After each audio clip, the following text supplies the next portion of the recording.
Good morning, good morning. It is Thursday, the 9th of January, 2025. Sorry about the delay there. I had it set up last night for, the Lego thing. We made a Lego thing. Look, Lego. Little me on top of it. We'll be doing more of that, hopefully, later today. So, wait with bated breath. Big shout out to Pete's Music, to 40 and Ape, to Bill Spicer in there, MH Carer, good to see you back. We've got Scott in there as well. We've got the Witchy Goth.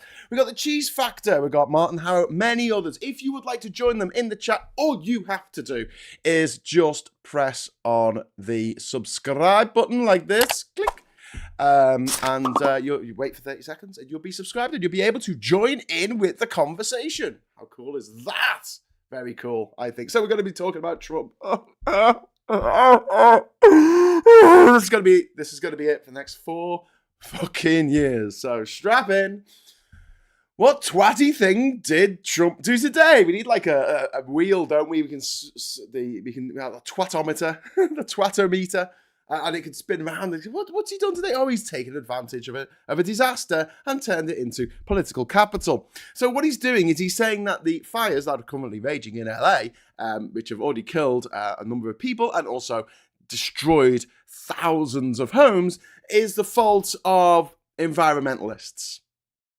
Yeah, you heard that right, environmentalists. Not the climate change, not the climate change that's making wildfires. Wildfires go bananas in January, yeah, middle of winter. I know it's quite hot down there in California, the little fairness of Cali, but it's January. It's literally January. Anyway, so the reason why Trump says that it's the fault of the environmentalists is that there's the wetlands and certain areas and a particular type of fish were being protected, and water was being used to protect those wetlands. Okay, so that's why there wasn't enough water in the fire hydrants in the areas of LA where these fires were raging or are still raging. The reality is very different. The reality is, yes, there is enough water in LA. It's just difficult getting it to those places because they haven't had to deal with fires like this in the middle of winter before. It's very unusual. It is caused by climate change, who is the world's #1 defender of climate change, Vladimir Putin. No, sorry, Donald Trump. Well, actually, Donald, yeah, and MLB. Yeah, shit, there's a few of them. But let's just say Donald Trump. Let's call these the Trump fires. If he wants to make political mileage out of it, if he wants to have a go at Gavin Newsom, the governor of California, and use these, instead of saying we need to come together as America and we thoughts and prayers and we need to mobilize that everyone who wants to help should be able to help, and instead of doing that, the normal political stuff, right? Instead of doing that, he's gone straight in for this is all the fault of X, Y, Z. If they'd listened to me, it wouldn't have happened. Well, they did listen to you, Donald. You were president for 4 years, and all you did was drill for oil. You did nothing to help the environment whatsoever. In fact, you whinge constantly about wind farms, saying that they're a danger to birds, saying that they upset whales or something. You moan about solar power. You moan about the pressure of water in your toilet. I mean, just because you can't flush it down, I mean, you're full of shit, mate. That's probably why. It's too much shit for your toilet. Your gold toilet can't cope with the amount of shit that is in you. Anyway, so, going off on one like this at a time when people are losing their homes. People are dying. It's an absolute disaster. Our friend Brenna from the channel, she's thankfully not near the actual fires that are going on, in terms of she's not going to lose where she lives.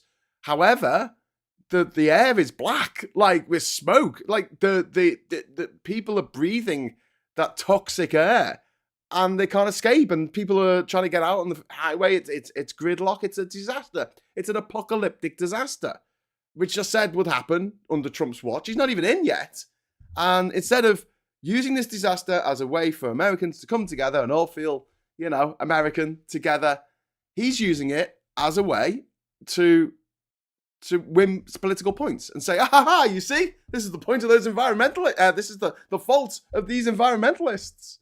What a bastard. What a gobshite. What an absolute terror. I was talking yesterday about how, how terrible the next few years is going to be. But also how amazing the party is going to be when he carks it. Like, it is going to be amazing, isn't it? Someone points out it's going to be like the end of Return of the Jedi. And then the special edition where you see like the different like places celebrating. It's not just Endor, it's across the galaxy. It will be like that. There will be fireworks over Rome, over London, in Liverpool, in Jakarta, in Delhi. That people will be dancing on the streets in Durban, in Darwin, over in New Zealand. People in Tuvalu will be celebrating. Yes, ding dong, the fucker's dead.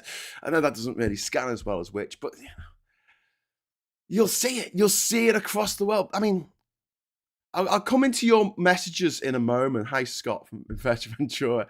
I just want to talk about the canal again for a little bit, because there's something that I missed out yesterday when I was having my little rant about the Panama Canal and Trump's.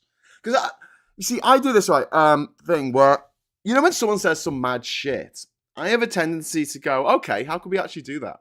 And start thinking about the practicalities of actually doing that. So if someone comes to me with a great idea for a low-budget movie, for instance, I'll try and work out how we can do that. If someone asks me, how can I get to South Africa without flying, I could sit down and I'll work it out. So I was trying to work out how it would actually work for America to invade Panama and take over the Canal Zone. Now, America used to run the Canal Zone, but one of the big problems they had was the Canal Zone runs through the middle of the country. So there's people who live to the east of the Canal Zone, there's people who live to the west of the Canal Zone. And if you section off the Canal Zone, how do they get from one side to the other? Well, you have to set up a border, essentially. They have to show their documentation to get to the other side of their country, right? And borders like that cost a lot of money to set up, especially one that goes the whole length of the Panama Canal. It would be absolute bureaucratic carnage. Don't forget, Panama City is to the east of the canal. David and the rest of the Bocas del Toro and other places in Panama are to the west of the canal. So if I'm getting the bus to Bocas del Toro, I literally have to cross the canal, right? There's going to be a checkpoint there to make sure that because don't forget, the Americans are never going to be welcome, right? So I was talking about ships moving really slowly and how easy they will be as a target. But also, I was just thinking, like, you need pilots, not the pilots in a plane, but pilots to bring the ship through the Panama Canal. So if you don't know, when a ship comes into port, they'll stop before they get to port, anywhere in the world, and a local guy, or it might be a woman, it's been a woman a few times actually, a local person will come out on a little boat. It's quite exciting when it's choppy water. They'll come out on a little speedboat thing, and they'll climb up a rope ladder up the sides. It's like dun dun dun dun dun dun, and they climb into the boat, into the ship, sorry, and they go up to the bridge and they guide the ship in. They tell the captain and the first mate and the helm and everyone else, this is the way we need to go in. And in all ports in the world, that's the way it's done.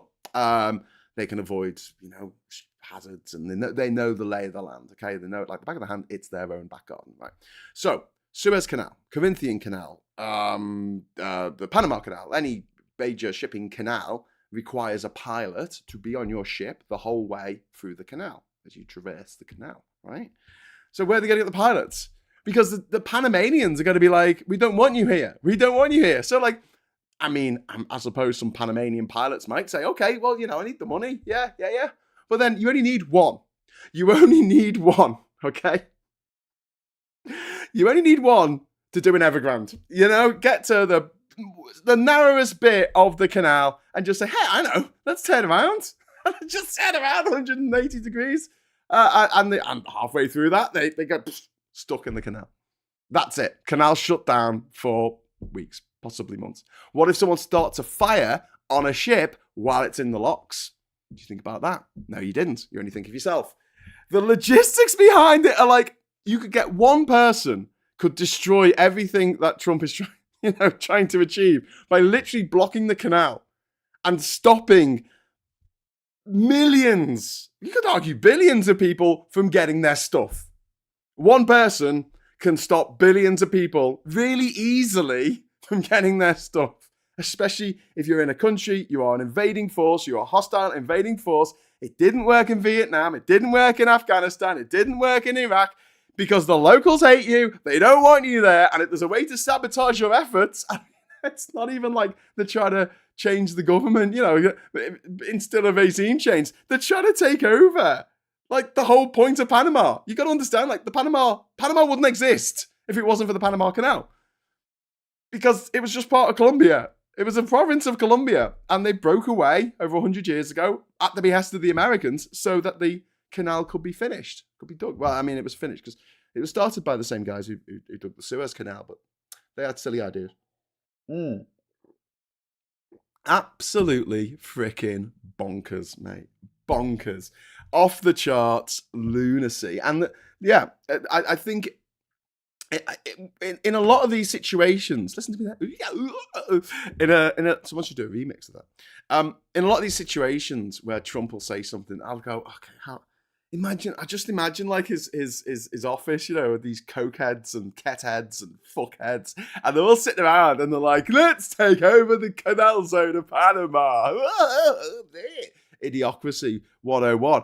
And it's like, how will you do this? The legit, and they turn up, they turn up, they've written it all down on a pad, and they turn up at the generals, the chiefs of staff, and they go, right, it's chiefs of staff, that's what we want you to do. And the chiefs of staff look at it and go,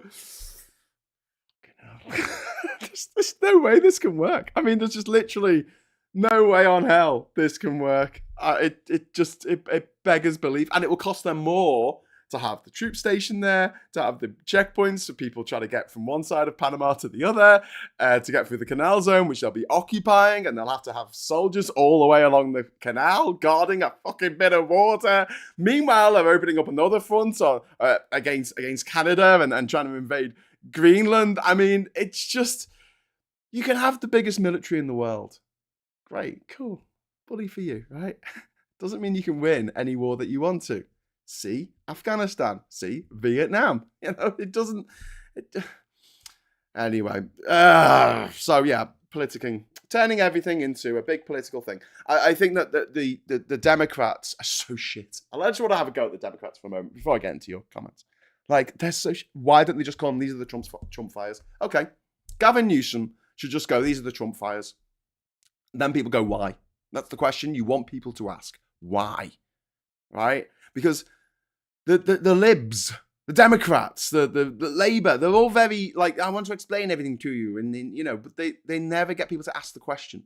And people don't want free advice. Guarantee, right?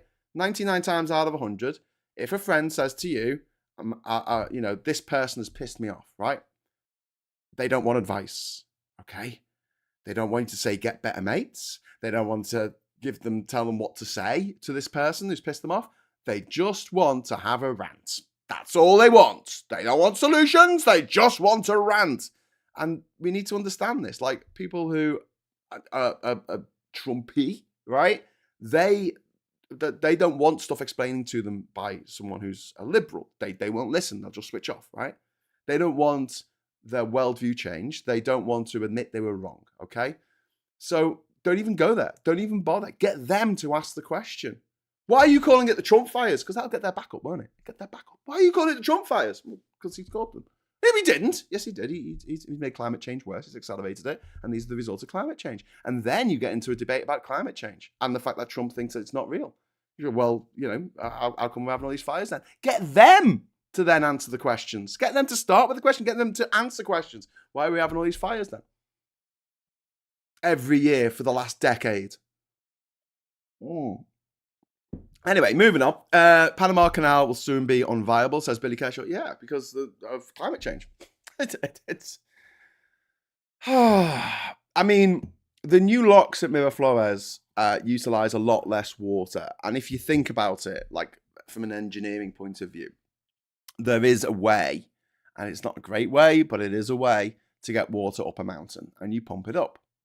This will require a fucking shitload of pumps a big engineering project. It would cost billions of dollars, and it would use a lot of energy, which, you could recoup some of it from the water flow down. But generally speaking, you'd have to build a lot of wind turbines, solar panels, which you could do. I mean, it could be done. It could be done to pump the water up to Lake Gatun because it's not falling from the sky. And don't forget, I mean, I don't know what the situation with the locks is, right? Because you would think, well, it must be, can they just not pump it from the sea? I don't think they can. And if someone wants to explain to me the logistics behind this, I'd love you to. But I get the impression that the locks are made. I mean, maybe the first gates or whatever are made to deal with salt water, but then I don't think the rest of them are. So they're made to deal with sweet water, with fresh water, which means that you don't have that build up of salt on everything. I don't know. Maybe it will require upgrading the locks as well. But you could theoretically pump water from the sea up the mountain. You could build a road, you could build a tube. But yeah, again, I mean, could you imagine the Americans come in, they build a tube, build a pumping station, pump up the water all up to Lake Gatun, and then all the water that's supplying the canal is coming through a tube, which would have to be protected at all times by the American military. Yeah, good luck with that. By the way, Graham, enjoyed the relaxed pace of the Globe show last night. Good fun and a good laugh in the chat. Genius idea. Oh, thank you very much, Pete's Music. We're going to be doing that again tonight. So look out for that, because that's all we did. That's all we did yesterday. We just made the base for the Globe. So tonight we'll probably make the little curvy bit like that. There was a funny bit, and if you didn't see it, there was a really funny bit at the beginning where I opened up bag number 1 and just sat there for like far too long trying to find these little pieces that were just not in bag number 1. And then I went back in the box and I found another bag marked bag number 1. So I had 2 bag number 1s. It's very confusing, Lego. Anyway, get the Dutch to brainstorm the Panama Canal. That's their bag, surely, says Scott. Well, I mean, yeah. I mean, it can be done. Like, theoretically, it can be done. Because it's just moving water. But like I say, if you start moving salt water from the sea up into Lake Gatun, I was thinking about the locks, but also here's something to think about: the ecosystem. You'll have fish, you'll have sea life, you'll have stuff that lives in Lake Gatun, which will die if there's too much salt in the water. So yeah, it's an issue. It's an issue. Now, you've got to understand as well, like the amount of water that Panama gets is truly insane. Like Bocas del Toro has 3,500 millimeters of rain a year. 3,000. And that's not a typo. That's 3.5 meters of rain a year. That's like twice my height of rain every year. I mean, Jesus Christ, that's a lot of rain. But everything that's growing there, everything that lives there has learned to adapt to this rainfall and live off the rainfall. And one of the great things about Panama and then Costa Rica and that entire area, obviously going down into the Brazilian rainforest, is that stuff just grows. Stuff just grows. It just freaking grows. Because there's so much rain, there's so much sun, there's so much energy there coming down, pelting down onto the earth. And climate change is ruining all that. Climate change is going to turn Panama into a desert. I was talking to some dickheads who thought that climate change is going to be a good thing because it'll make things a bit warmer. He seemed to think that it was just like turning the thermostat up. 1.5 degrees on the thermostat. Is that really that much? Is that really that much if you think about it? But here's the thing. 1.5 degrees of warming doesn't sound like a lot. It doesn't sound like it's a big thing. So we need to stop talking about that. What we need to talk about, and this is where I often talk about modifying the language that we use and the way we put things across. And I think it's something that's very poorly done in politics. I don't have all the answers, I don't have all the right things to say. But I think it would be more helpful to talk about the amount of energy we are putting into the system and equating that to how many nuclear bombs worth of energy we have set off in the last, it goes back 800 years now. It's a nuclear bomb every minute, every day, every week, every hour, every week, every month, every year since the writing of the Magna Carta. Like, that's how much energy, extra energy, the equivalent of, we've put into the system. And that energy makes the weather crazier. It gives us droughts, it gives us wind, it gives us well, not indigestion, but hurricanes, storms. There's more energy in the system. The air molecules are moving around faster. There's more, there's more typhoons, there's more monsoons, or less monsoons, depending on what the weather does. And we are just smashing the system on planet Earth of our our own ecosystem. Meanwhile, these dickheads are going, let's go to Mars. You can't go to. Oh, right. Okay, look, I'm going to say this really simply, right? So there's loads of charged particles coming from the sun. You might have noticed them. They're called the northern lights, right? When they hit you see them hit the atmosphere.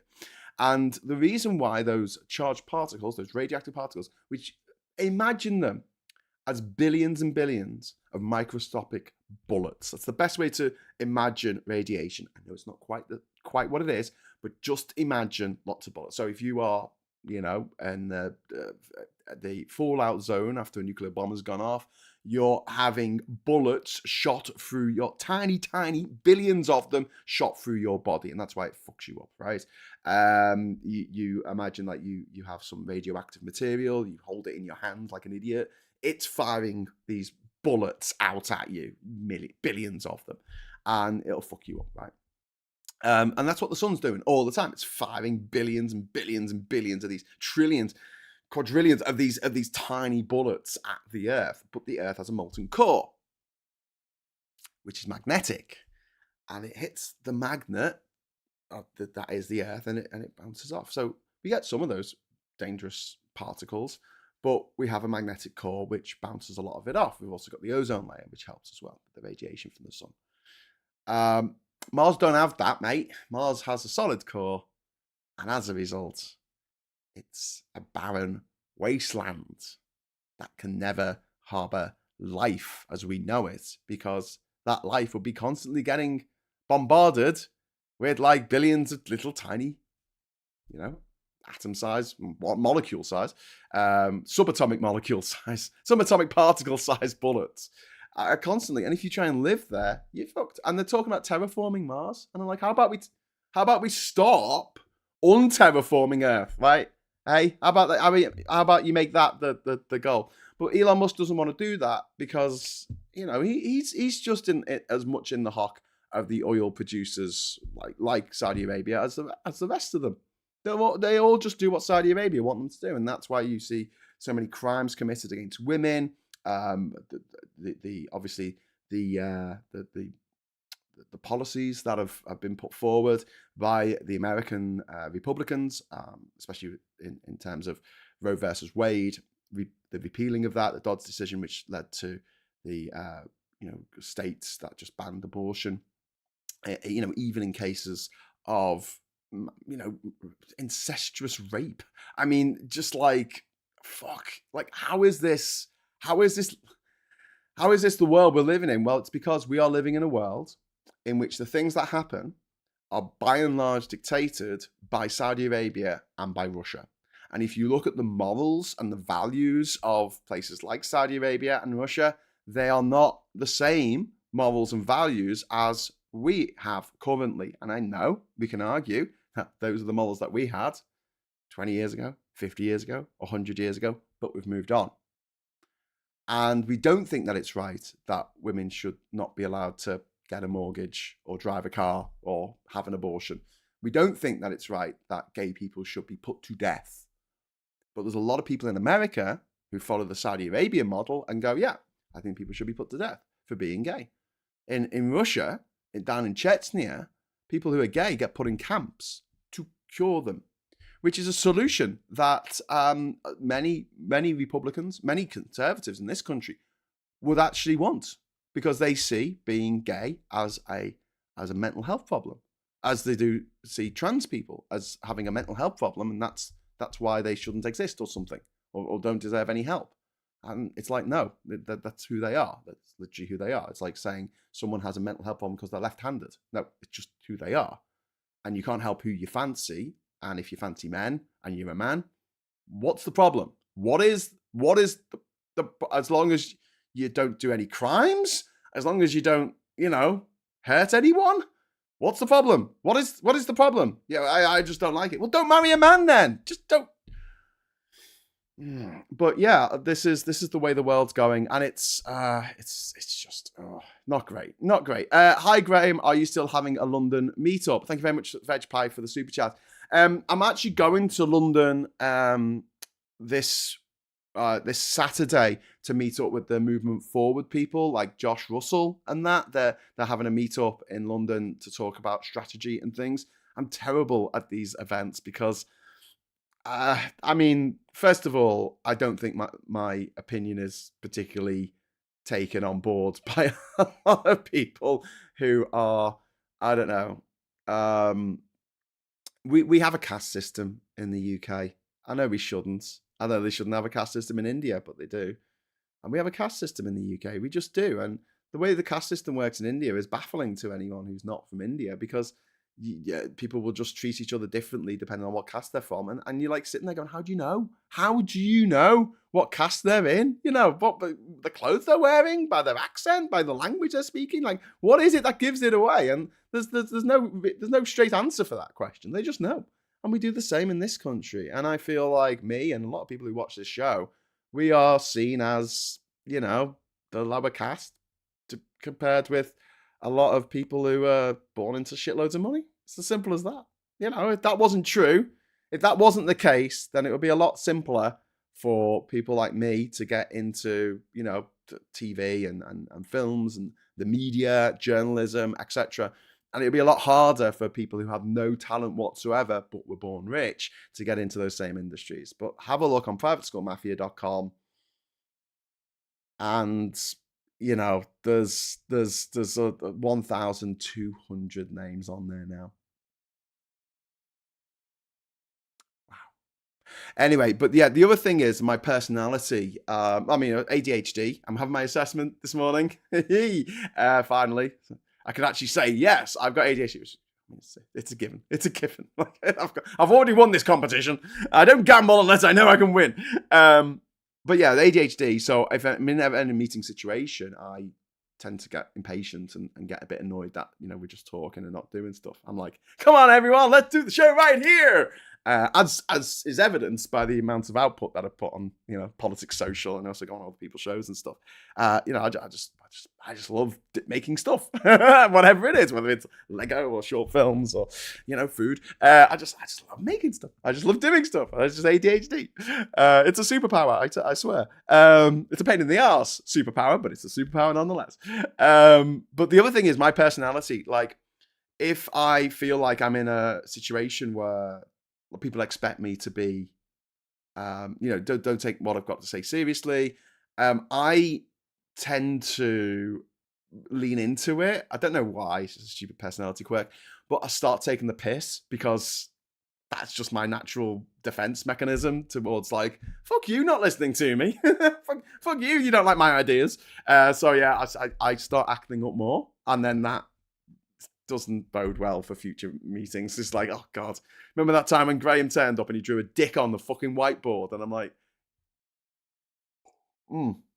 yeah, I did do that. Phil Spicer, thank you very much for the £5 super chat. Wheat and grain plants benefit from frost. A good frost helps plants develop more grain heads. Frostless winter equals lower yield. Slightly warmer, not good, says Phil. Yeah, thanks for the super chat there, mate. And you're right. This guy who was talking to, I remember I was having a discussion with him about it, and he was like, yeah, during the Carboniferous periods, it was warmer and there was loads of life on Earth. And it's like, yeah, but it was different life and it took millions of years to develop. I mean, yeah, and also there was no fungus back then.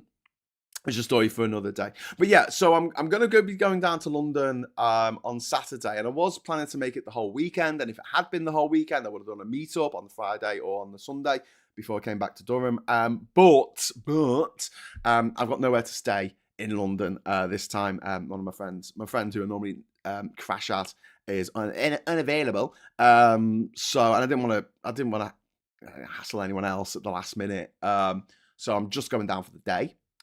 So I won't be doing a meetup with people from the channel and stuff. But I do want to do that. But do bear in mind that if I do go to London, it does cost £125. Yeah, to get the train down to London. Or could get like the National Express coach, which still costs like £70. Like, oh my God. I'm loath to pay that for the train. I think the train to London from Durham should be a tenner each way.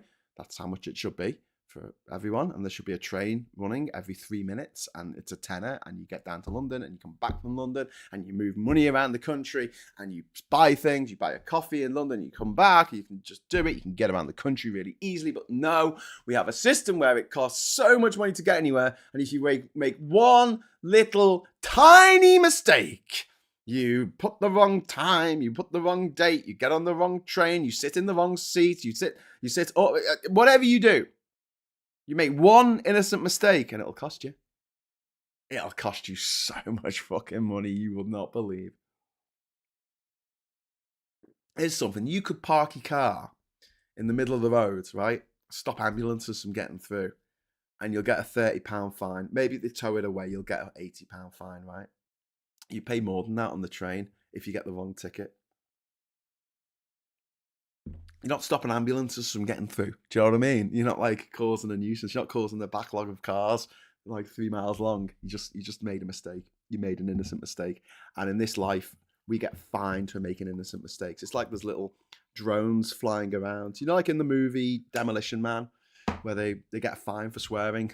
I wouldn't survive in that environment. And it just sort of comes out the wall. A little chick comes out the wall, and they take it, and they're like, fine for swearing. That's what we have in this country. We have little drones flying around at all times, invisible drones. And every time we make an innocent mistake, we just read the sign wrong. Everywhere's different. Every parking space in Britain has a different rule. And if you don't follow that rule entirely, and there was one time that I think my mum picked me up from the Central Library in Liverpool, and it's a cobbled street, William Brown Street, where it is a cobbled street, and there's a load of what are they called, parking spaces, right? And I was like, oh, my mum texted me, said, I'm outside. I said, great, I'll be there in a minute. I went to the toilet and then came out, and she parked in this, at the end, right? And because the cobbles and the paint on the ground had sort of wiped off a little bit, you couldn't see that it was yellow. It was a yellow bay, not a white bay. And it's not like a parking inspector came along and put a ticket on the front of the car. It was like a photograph, taken from a security camera. Said, oh, you were there for 5 minutes, so you weren't supposed to park there. That's for the ice cream van or something. It was like, there you go. There's a fine for you. I mean, just modern life. And we just take it. And these fines are deeply, deeply regressive, because if you are a millionaire, 30 quid is nothing to you. If you're living off minimum wage, £30 is a fuckload. £30 is half a day's work, at least. Half a day's work. And you've lost that. Gone. You've done that work for free.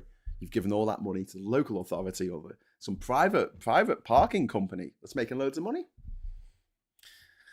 What a mad system. We need to change it. We really need to change it. We have way more history, travel, and geography, geological experience than me, Graham. Would love to spend the day in the pub talking with you about the world. Oh, that'd be really lovely, Nick and Diff. We are going to meet up. We are going to have a meet up. Veg Pie says, oh shit, muted. Oh shit, Russell Cannon says muted. Am I muted?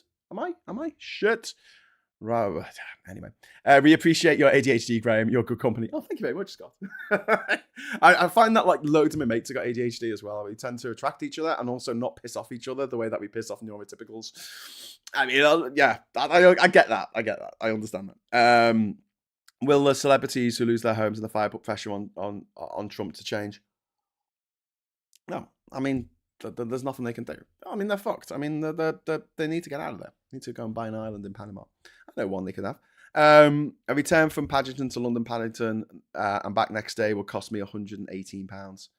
You're not muted. Thank you, Megan Elise. Definitely not on mute, mate. The Earth has only had permanent ice caps the last 34 million years. People don't really understand how different the Earth is now compared with most of its history. Yeah, the people don't. People don't really understand much. There was a really good documentary with Chris Packham from the Really Wild Show on the BBC, I think it was, and he was talking about all the different what are they called? Extinction level events that have happened on Earth, where 99% of all species have gone extinct, and why they happened. And one of them was just climate change. Just fucking climate change. That's what it was. We need a Scottish meetup, says Yuri. Yeah, do you know what? I'm up for that more than a London meetup because it'll be cheaper for me to get and quicker to get to Edinburgh. And I fucking love Edinburgh. I fucking love it.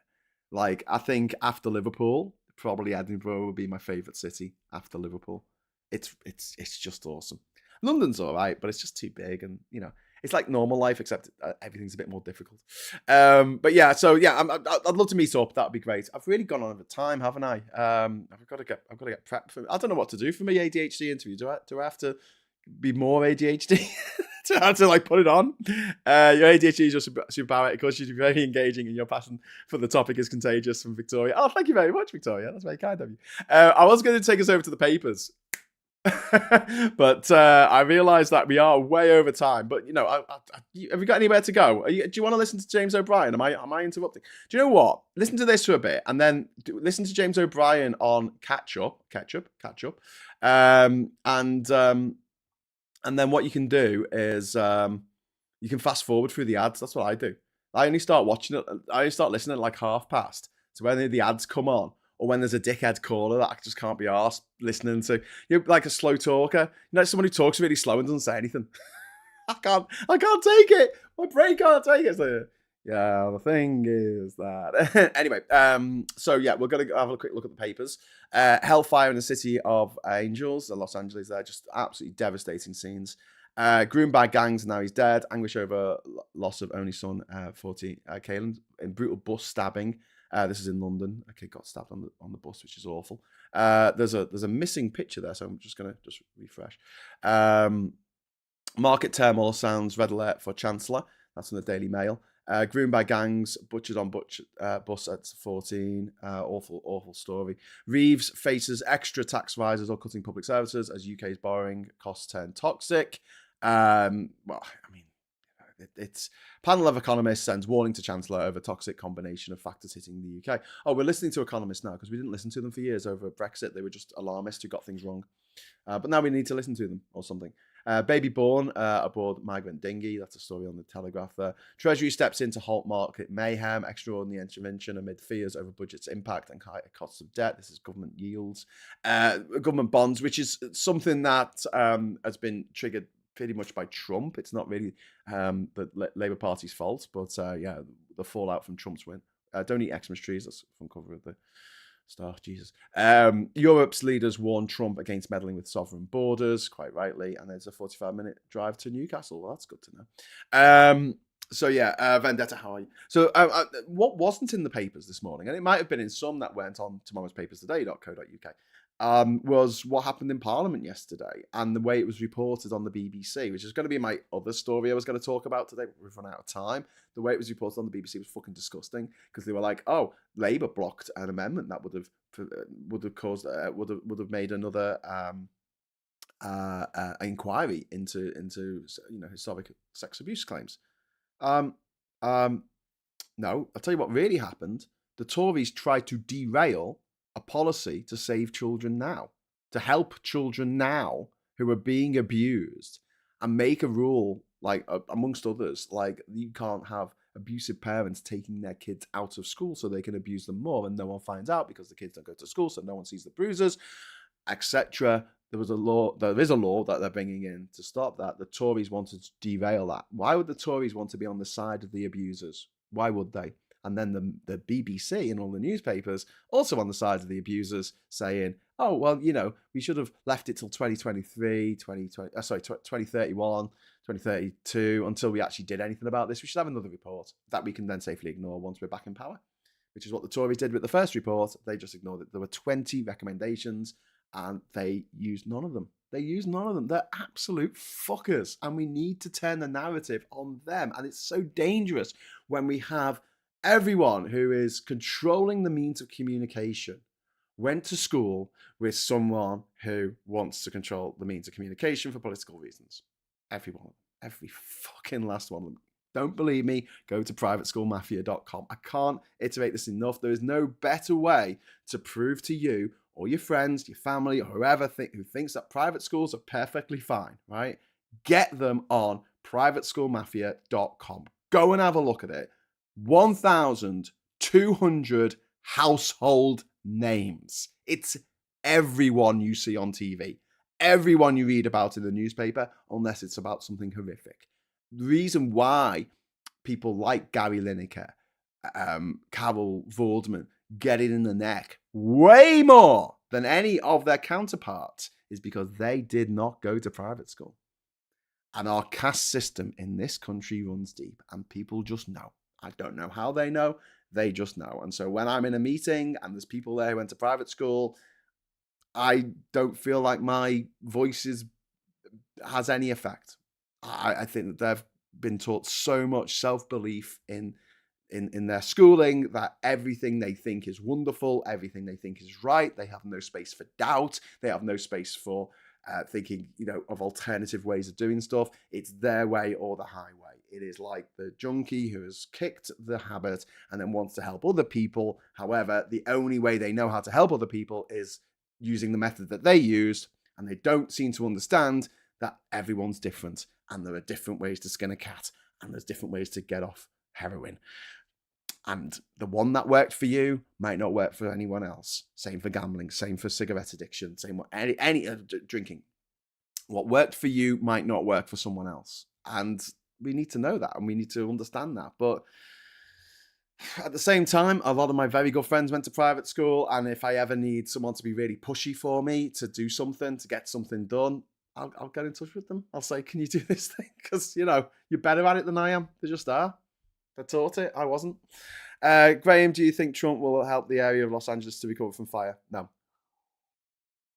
He'll blame it all on climate change, which is what he's done. Anthony Fisher, Farage was really toxic in that debate. Caught a bit where Labour MP was talking about the facts and I just started shouting over it. She was shaking during the point of order at the end. Yeah, he's just a toxic piece of shit. And again, like, I people go, oh, it'd be great if Nigel Farage does become an MP, then at least it shines a light on what a gobshite he is. And I'm like, no. I said this at the time, like, I don't understand that way of thinking, because all it does is gives him more publicity. So if you are a Farage fan and you see him doing that, you'll be like, yeah, he made that woman shake. They get off on it. Like, it's not like everyone thinks like you do. They don't. Some people are cunts. They're just like, oh shit, just demonetized the bloody show. I can't help it. Right. Anyway, just get a little fine out the wall. A little fine. For using the C-bomb. Anyway, I was talking about countries. Didn't Farage announce his own inquiry after trying to derail Labour? Yes, he's going to have his own inquiry into grooming gangs. He can start with his lot. He can start with, UKIP. All the Britain First knobheads, all those people. Yeah, all wrong uns. Friends of Epstein. Anyway, I finished my coffee, so I'm going to finish the show. I will be back this evening, for a Thursday night special. So look out for that. We will be either Weymouth. Sorry. Is that a holiday destination, Weymouth? No. I'll be back this evening either to make some more Lego with you, my beautiful people. We'll be making some more Lego, and I'll adjust my light so it's a bit higher up, so you can see what I'm doing a bit better. Or I might do something else. You never know. But there will be a show. So look out for it. And if you go on to Facebook, this is Facebook. Go on YouTube. It should come up with later this afternoon. It'll say live at whatever time I'm going to be doing it. My other half works in the TV industry and says a lot of actors are privately educated. They get mummy and daddy to pay their way while auditioning. Anyone who has to work a job doesn't get a look in. Yeah. They can diff. Absolutely. Why that's the case. Why so many actors are privately educated. So many directors, writers, you get a book deal, I was a bit cheeky this morning. I saw a video by Grace Barkley, who I quite like. I mean, she's all right. And she was saying about how we are all, we're all enslaved by our bosses, and I'm like, well, I don't have a boss. Do you know who I think enslaves me? The private school mafia. And then I put a link to privateschoolmafia.com. And then I had to mention that Grace's name is on the list as well. Because she gets a book deal, you see. She wants to write a book about something that she's passionate about. And even though it might not sell that many copies, she has the connections to make that happen. And this happens a lot. You have a look at who gets the book deals and who doesn't. It's very, very telling.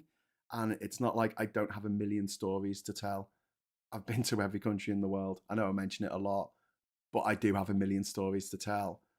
But the way that the country is set up, I can't get a book deal out of that. I can write a blog. I can do it off my own back, but there's no money in that. And so I'll end up, I write my own book and get it, published with a small publisher in the States, but I don't get any money for that. Like, I've made no money out of my first book, Man of the World. I thought I would. I thought I'd make a couple of £1,000 out of it at least, and then I'll be able to use that money to live on for a couple of months while I write the sequel. That hasn't happened. So it's it's very demoralizing, I've got to say, when you get people who get to write books about whatever they want. Children's books. Have a look at all the children's authors. It's like anyone posh gets to write a children's book. I'm sure what's his name? A lot of people whose job isn't writing get to write children's books because they're famous and because they're rich. They were born rich, and they're doing quite well. Thank you very much. So David Walliams, for instance, obviously privately educated, he gets to write children's books. He gets to have a TV show. He gets to have a comedy show. David Baddiel, privately educated, gets to have a comedy show. Hugh Dennis, privately educated, Mary White's experience, they get to do a comedy show. Rick Mayall, Aid Edmondson. I mean, they get to, Jennifer Saunders and Dawn French. They get to make TV. They get to make. I'm not saying these people aren't funny. Some of them are my absolute all-time heroes. But at the same time, they get the opportunities that the rest of us don't get. It's as simple as that. And anyone who says, "Oh no, it's the politics of envy," can fuck off, because it's not. It's just the reality that we are living in. And you can degrade us and demoralize us and say, well, you're just not good enough. That's the problem. And then we have to sit here while infuriating morons like Matt Hancock rise to the upper echelons of society, become health secretary during a pandemic, and end up killing thousands of people through their own fucking incompetence. But tell me about how this is the politics of envy. Tell me how wanting people who are competent to be in charge, wanting people who are talented to be able to make TV shows and movies in this country, rather than just people who have money being able to make them, how much better society will be if we do that. No. We don't hear that. That's just the politics of envy. Yeah. So yeah, it is very, very grating. But yeah, go on to privateschoolmafia.com, and that's who I feel I'm enslaved to. I might be wrong. I don't know. Been wrong before. I'm sure I'll be wrong again. Anyway, you know what's not wrong? You're not wrong, because you watch this show. Yeah, Morning Brew, Graham Hughes, every morning. Woo! At 9:30. And it goes on and on and on. Longer than it should. I'm going to go get some breakfast. Until next time, I see you. If you want to join us this evening, we will be doing something, probably building Lego. It sounds quite fun. And